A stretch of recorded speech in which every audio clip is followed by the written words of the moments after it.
Sorry mister Vijay. ஒரு நிமிஷம். நான் இந்த ஆபீஸ்ல ஜாயின் பண்ணி 3 years உங்களை பார்த்துட்டு இருக்கேன். உங்களோட கேரக்டர், உங்களோட ஆட்டிடியூட், உங்களோட சின்சியாரிட்டி, உங்களோட பிஹேவியர், உங்களோட பர்சனாலிட்டி, உங்களோட கேரிங்னஸ், இதெல்லாம் பார்த்து உங்க மேல இம்ப்ரெஸ் ஆயிட்டேன். எனக்கு மத்தவங்க மாதிரி ஐ லவ் யூன்னு சொல்லி இம்ப்ரெஸ் பண்ண தெரியாது. Actually I don't like this way. உங்களை கல்யாணம் பண்ணிக்கிட்டா லைஃப் ஃபுல்லா என்ன ரொம்ப நல்லா பார்த்துப்பீங்கன்னு எனக்கு நம்பிக்கை வந்துருச்சு. I need you. அது தேவடியா? இத சொல்றதுக்கு இவ்வளவு நாளாடி? கோத்தா ஐ லவ் யூ டி, லவ் யூ டி, கோத்தா ஐ லவ் யூ டி.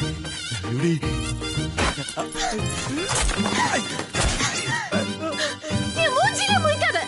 ஐயோ, அப்ப சூத்திர முழிக்கவா?